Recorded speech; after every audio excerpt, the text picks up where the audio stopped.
शिव को तो सीख रहे हैं, लेकिन शिव से हम क्या सीख रहे हैं? कुछ चीजें हैं जो शिव की प्रतिमा, शिव के सारे अवतार और स्वयं शिव हमको समझाना चाहते हैं, सिखाना चाहते हैं। इस वीडियो में उन बातों पे बात करेंगे जो हमें शिव जी से जल्दी सीख लेना चाहिए। पहला, एकात्मता। एकात्मता मतलब वननेस। शिव जी ये समझाने की कोशिश कर रहे हैं इसे एक शब्द से है कि हम लोग जाति, धर्म, पंथ, ये पूरा जो सामाजिक ताना बाना है, ढांचा है जिसमें लोगों को अलग अलग तरीके से ट्रीट किया जाता है, इक्वालिटी से ट्रीट नहीं किया जाता है, इसको छोड़ना पड़ेगा। क्योंकि एक में ही सब है और सब में ही एक है। एक में जो सब है वो भी हम ही है और हम में जो एक है वो शिव है। और क्या सीखते हैं हम शिव से? अभी हम नटराज मूर्ति की भी बात कर चुके हैं। नटराज मूर्ति में जो मैंने बताया कि निर्माता और विध्वंसक दोनों के प्रतीक है शिव। हर वो चीज जो सृष्टि में, ब्रह्मांड में बन रही है उन्हीं के आशीर्वाद से, और हर वो चीज जो भस्म हो जा रही है, खत्म हो जा रही है, मिट जा रही है, वो भी उन्हीं का किया धरा है। तो ये दोनों जो है वो वही है, और ये दोनों चीजें हमको अपने अंदर रखनी पड़ेगी। हमको निर्माता भी बने रहना पड़ेगा और विध्वंसक भी। निर्माता किन चीजों का?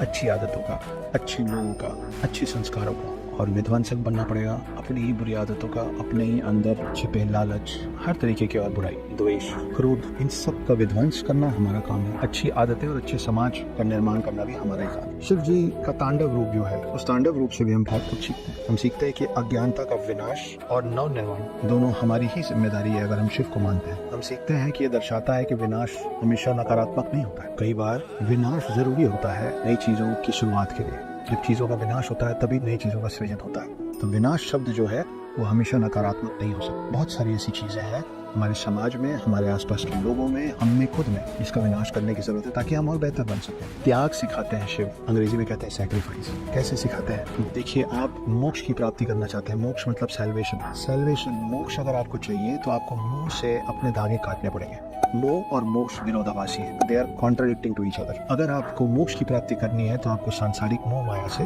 अपने आप को परे करना पड़ेगा। इसीलिए आप शिव की कई प्रतिमा देखते हैं कि वो पहाड़ में बैठे हैं, सांसारिक जीवन से दूर, आंखें बंद करके मग्न अवस्था में। क्या कर रहे हैं वो सांसारिक मोह माया से परे रहने या एक एक करके अपने तार, अपने धागे काटने की बात। शिव हमको सिखाते हैं कि बैलेंस बहुत जरूरी है दो चीजों में, एक है स्ट्रेंथ और दूसरा है काइंडनेस। हिंदी में शब्द है उग्र करुणा। उग्र मतलब अग्रेसिव, उत्तेजित। करुणा मतलब काइंडनेस। ये दोनों शब्द एक साथ कैसे आ सकते? शिव है तो आ सकते। शिव कौन है? शिव वो भयंकर योद्धा है जो अगर युद्ध में उतरे तो सब कुछ भूल जाए, और वही शिव दयालु रक्षक भी है कि अगर आप उनकी आराधना में मदद मांगने आएंगे तो काल से भी लड़ने आएंगे आपके लिए। तो ये जो बैलेंस है, एक बहुत खूंखार है, बहुत खतरनाक है, बहुत भयंकर योद्धा, उसी समय एक दयालु भगवान होने का जो भोलेनाथ भी, ये शिव आदि योगी है। उनका आदि योगी रूप हमको सिखाने की कोशिश कर रहा है कि मन को किसी भी अवस्था में शांत रखना चाहिए। इसीलिए हमेशा से हमने सुना है कि कमान से निकला हुआ तीर और जबान से निकली हुई बात कभी वापस नहीं आती। कब होती है ये गलतियां? जब हम गुस्से में होते हैं, जब हम उत्तेजित होते हैं, और जब हम अपने मन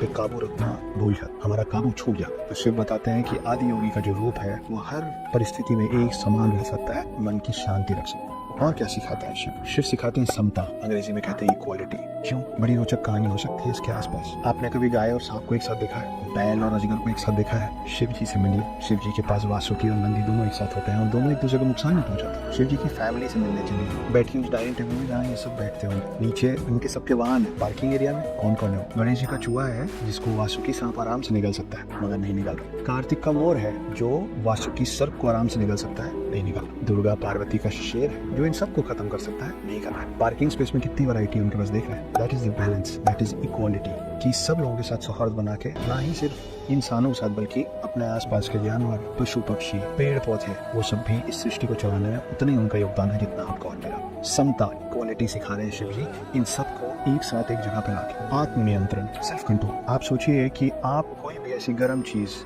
या विषैली चीज को अगर अपने कंठ में धारण करने की कोशिश करेंगे तो क्या होगा? या तो आप उसको उगल देंगे या आप उसको निगल देंगे। अगर आप निगल देंगे तो आपके शरीर को बहुत नुकसान होगा। अगर आप उगलेंगे तो जहर बन के मुंह से बातें निकलेंगी। उगलना जरूरी था इसलिए शिव जी ने उगला, निगलना नुकसानदायक था इसलिए निगला नहीं, बीच में रोक लिया कंठ में, इसीलिए उनका नाम पड़ा नीलकंठ। ये दर्शाता आत्मनियंत्रण, सेल्फ कंट्रोल, कि मैं ठहर सकता हूँ जब जहाँ जैसे चाहूँ, मेरे अपनी सारी इंद्रियों पर उतना कंट्रोल है। और आखिरी चीज जो वो सिखाते हैं वो है परिवर्तन। एक अंग्रेजी में कोटेशन है कि change is the only constant, and what is constant? Shiv. So if change is the only constant and constant is Shiv, she is changed. बदलाव का प्रतीक शिव। लगातार बदलाव होना जरूरी है। अगर एक पानी ठहरा हुआ होता है तो सड़ जाता है, उसमें बीमारियां होने लग जाती हैं। पानी तभी तक साफ रहता है जब तक बहता है, जब तक वो अपनी अवस्था और अपना शेप साइज बदलता है। तो बहाव जो है वो चेंज, ठहराव जो है वो नुकसानदायक है। इसीलिए उनके जटाओं से गंगा लगातार बह रही है। इसीलिए उनके बहुत सारे नाम और बहुत सारे रूप हैं, ये समझाने के लिए कि अलग अलग परिस्थितियों में आपको अलग अलग शख्स बनना पड़ेगा। हर किसी के साथ और हर परिस्थिति में आप एक जैसे नहीं रह सकते। तो ये था परिवर्तन। इतना तो शिव से मैं सीख रहा हूँ, आप क्या सीख रहे हैं मुझे सिखाइए।